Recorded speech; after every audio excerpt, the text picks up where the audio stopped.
Hello, beautiful souls. I am Selena Ella Moon, the author of Elemental Wellness, 24 guided meditations inspired by the elements. And today I want to talk to you about my Liquefying Rigidity meditation. Now, if you are anything like me, you have your mind set on things, you have your excitement and attachment to outcomes that are maybe not always for the highest good. And when it's time for change, or where something is asking you to be more flexible in life, it becomes very challenging because your mind is rigid and you are focused and almost obsessed and attached to a particular outcome. And maybe you're someone who deals with a lot of headaches. Maybe you're somebody that is an excessive future planner. You're somebody who likes to know everything 10 steps ahead so that you can feel safe and secure. Or maybe you're just somebody that likes to have a lot of control in your life. And a lot of times, people who like to control things like to plan things because it makes them feel like they're in control. And as we have learned through life, and I'm sure many of you have had these moments where those levels of control are not always sustainable, because life will ask you to pivot. Life will ask you to innovate. Life will ask you to do a somersault and go down a whole detour and then end up back where you were, but in a completely different perspective. And so a lot of times we're just being asked to strengthen our ability to create change and be flexible with our mind. So this meditation in particular is a very mentally focused meditation. And the reason is because the mental body can try to override our emotional body. It can distance us from our spiritual messaging, and it can actually create distortions in how we believe we're supposed to act and take our lives into a future perspective. And so this creates an unhealthy degree of structure within our confined mind, and it gives us less magic to work with.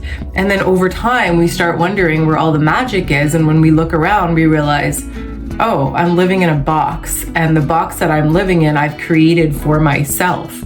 And if this sounds like you, this meditation is going to be very supportive, and it's going to help you just melt away all the intense ideas and all the intense obsessive thoughts about needing things to be a certain way in order for you to feel safe, or in order for you to be happy. So I created this journey mostly because I've been one of those people.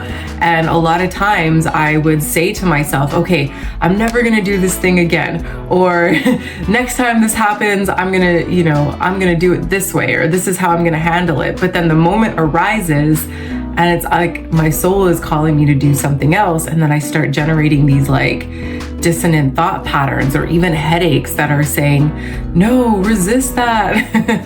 But that's when we resist the soul message, then that's when life starts feeling really, really out of place, because we start getting fragments of ourselves, right? It's like the soul is saying one thing, maybe even our emotions are saying another thing, the mind is saying another thing, and it becomes confusing because it's like, well, which voice do I listen to, right? And I don't know about you, but I'm here to live a soul-led life.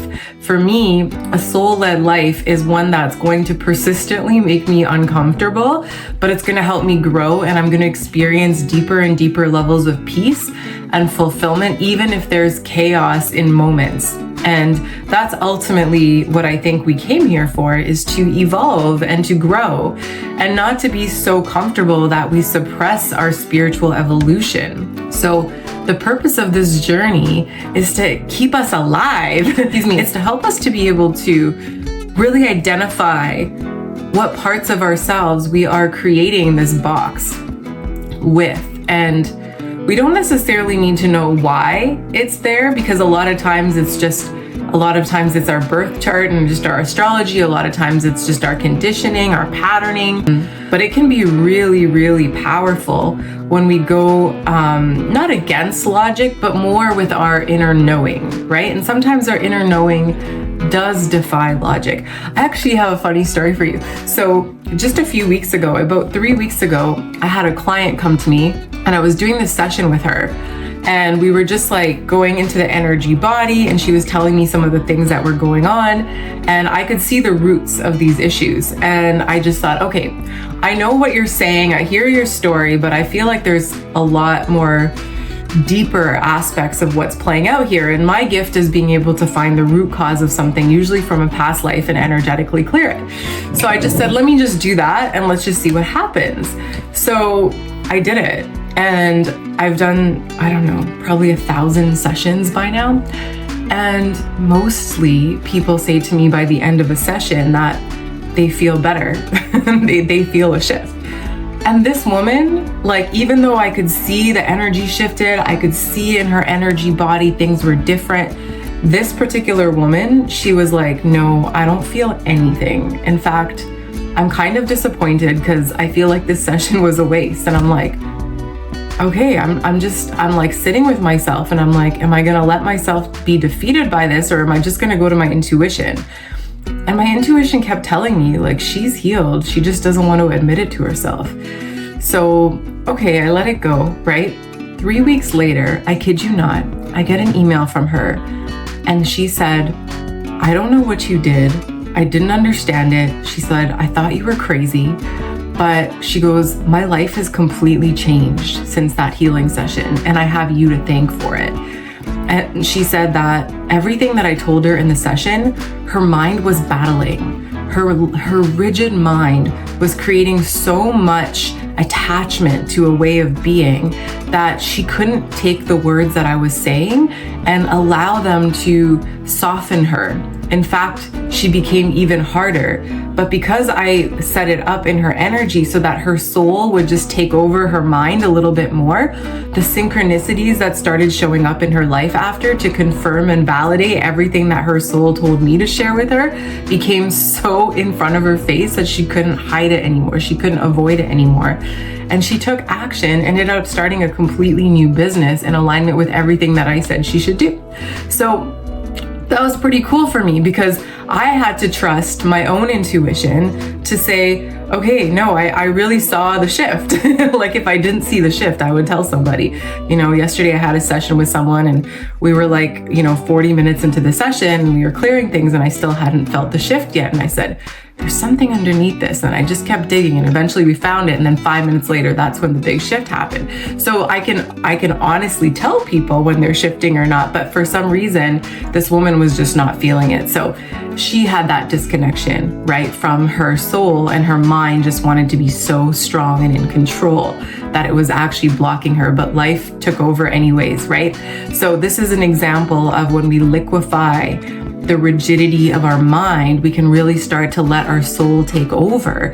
And when our soul takes over, it's like our mind no longer has the precedence over any decision that goes on in our lives, because our energy resets itself, right? If you're tired of your mind dictating your whole life, do this journey. Do this meditation, because it will really soften the way that you approach things, and it will allow you to really recognize that your soul is trying to help you. It's not trying to hurt you. So you can trust that, right? So anyways, please check out this meditation if you're one of these people. I'm sure that you're going to resonate with it. It's going to help you, and you're going to really see that over time, even if you keep repeating the meditation, it's going to feel as though life is getting more in flow than it ever has been for you. All right, so send you guys so much love. Thanks for being here, and we'll see you next time. Bye now. Hello, and thank you so much for watching my Elemental Wellness channel. If you do end up purchasing the hard copy of my book, Elemental Wellness, on Amazon, please send me a picture with you holding the book so I can see who you are and that you have the book through my email, and I will gift you the audiobook. Thank you so much. Looking forward to seeing you soon. Bye.